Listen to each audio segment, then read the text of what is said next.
What up, this is Unit for TrueGameHeadz, and I'm here with Jeff from Volition Inc., and we're going to talk a little bit about Red Faction Guerilla. They'll hunt you from here to the ice caps. The latest entry in the Red Faction series. Can you tell us a little bit about this one? Absolutely. Red Faction is a direct sequel to Red Faction 1. It's about 50 years in the future after Red Faction 1.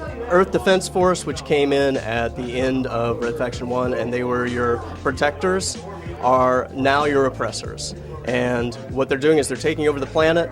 They have an overwhelming military force, and what you have to do is you have to scrounge together all the resources, all the people to go against them, but you can't go directly against them. You have to fight them by taking out pieces of their world. You have to use materials that you find to put together weapons that allow you to outfit the rest of the guerrillas, and eventually you just have to destroy everything that they've built, brick by brick, until they leave. Right off the bat that I noticed about this version of the game is that it's third person. Now the previous two games was first person. Right. What was the decision, why did y'all choose to go third person with this one? We actually started out first person, but stuff kept falling on your ass and you didn't know where it was coming from. And that's the easiest answer, is that we moved to third person and suddenly you could see your environment. Walls, when they were falling, you could see it start to crumble, you could move away from it. And the other thing about it, it's cool to see yourself die in this game. I mean, towers are falling on you, walkers are coming through and blowing pieces and they're taking you out. In multiplayer, you're seeing everything that's happening to you as it occurs instead of just seeing your screen go red, and it was just a much better experience for us. In the original games, you could blow holes in walls, you could blow holes in the terrain. In this game, you can destroy everything that's man-made, everything above the ground, whether it's a small crate, whether it's a massive building, you can take it down piece by piece. It has full physics, it can do damage to you, it can do damage to your enemies, and it also has an active stress system, something that we spent quite a bit of time on that no other game has. You can take out small pieces, and if you wait long enough, the building will actually collapse on its own. So you have to be very careful when you're moving around. Your environment can change dynamically even after you've stopped acting on it. How long did it take y'all guys to sit there and render inside of the bricks and the wires and stuff like that? Long enough for the artists to become pretty pissed at the designers.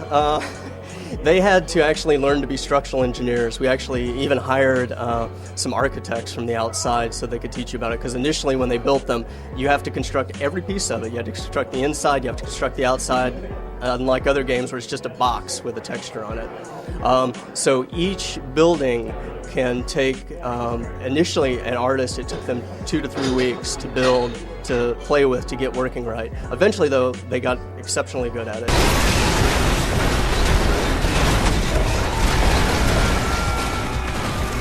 What are some of the gameplay elements that have changed up from being in first person? So I think the biggest change between RF1 and RFG in the shift from a linear gameplay to an open world gameplay is that things started feeling strategic.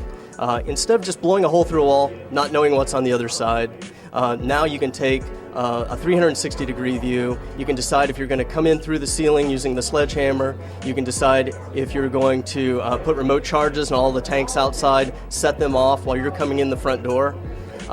You can decide to throw a charge on an EDF and watch him run around trying to get it off until he gets near his other mates and then blow it all to hell. Can you tell us a little bit about some of the weapons at your disposal? Because I see, first of all, you're starting out with a sledgehammer, so what is some of the other stuff in there? Yeah, the sledgehammer, even though you start out with it, that thing is the most powerful weapon. Yeah, I can see that. You can take down buildings with that thing. Absolutely. You start off pretty simple, and you have to earn salvage, which is money in the game, and you have to take it to your partner, Samanya, who will build you weapons. And she starts building you arc welders, which shoot lightning bolts out, and they will leap from person to person. She builds you a grinder, which fires these massive 7-inch saw blades. But eventually you start taking the EDF weapons, and you take things like the Singularity Bomb, which sets off a small little black hole, blows up and sucks everything around it into it. And finally the Thermobaric Rocket, which is a fuel air weapon. One shot, it just takes out a massive building, and it's just a beautiful thing to see. Yes, you know how gamers like destroying things. Now I understand this one has multiplayer in it. Can you go tell us a little bit about that? Absolutely. We've got a 16-player multiplayer. Everything that you see in the single-player game, you see in multiplayer. There's 6 modes. There's the standard deathmatch mode, which is called Anarchy. There's damage control, which is our King of the Hill mode. There's 3 sites. You have to destroy them to take control, but you also have to use a unique weapon to multiplayer called the Reconstructor to build them back up. So you do that, and then you can just leave them. And you can protect them, or you can go off and fight. There's Siege, which is an offensive, defensive mode weapon where you protect or try to attack 6 sites.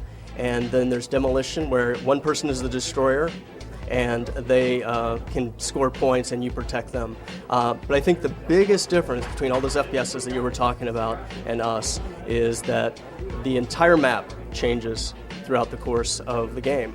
And it offers just so many enjoyable moments when you're playing multiplayer, things that change between match to match. Even if you learn a map well, that map can change so significantly in the course of gameplay depending on who you're playing with and what they're using. Now, do you guys plan to support downloadable content like new weapons, new maps, and stuff like that? Yeah, we do have downloadable content planned, and it's going to be more than 1 pack, and it's going to be for both multiplayer and single player. We haven't specifically announced the details yet, but we plan on supporting this community for quite a while.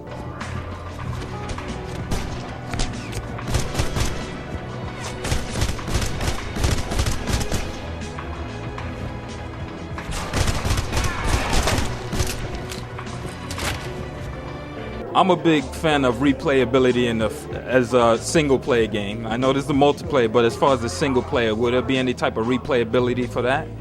You can go through and you can replay any of what you've played before. What we're hearing in our usability tests, and which we've tried to bring in hardcore gamers, normal gamers, casual gamers throughout the course of this project for the last 2 years, is because so much changes in the destruction. Depending on what you choose to do, that they will go back and they'll just try different things because there's so much variety in each mission based on what you choose to either destroy, not destroy. You can come in with stealth using the sledgehammer. You can come in guns a-blazing depending on what weapon set you have. You can drive a vehicle through the front door with remote charges on it and set off a car bomb. So the replayability actually comes because this is an environment that can change dynamically over the course of play. You guys are familiar with the market, and there's like several different types of open world games. How does this one, besides the destructible environments, set itself apart from those other guys out there? Well, the other part that we have is we wanted to incorporate what felt like real guerrilla warfare. The one thing with this game is that you have to actually build up the support of the civilians who are around you, and that's through the morale system. And you have to, through just optional activities that come out over your radio, you can choose to help protect the civilians. You can protect them help them with offensive raids, help them when the EDF are attacking them in defensive raids. You have to come and save them when they've been taken hostage. Or if they're just in a firefight, if you just go and protect them, then their morale increases and the civilians start to join you and it starts to become part of a guerrilla movement. So you start out as someone who really can't fight the EDF face to face. You have to be strategic about it, you have to guess. And as that continues throughout the game, but eventually these guerrillas come and they start to help you because you've become such a dominant force in the movement. We wanted you to feel like, Che Guevara, who actually grew up from the ranks and came out as a leader as opposed to somebody who's just a superhero from the very beginning. How exactly do these the civilians help you? Like, do you actually tell them to go take out a base, or if you're in a firefight they join in with you, or? There's 2 things they'll do. You don't directly control them. If you initiate a firefight, they will pick up weapons. They'll attack the EDF with sledgehammers to get their weapons. They'll draw fire away.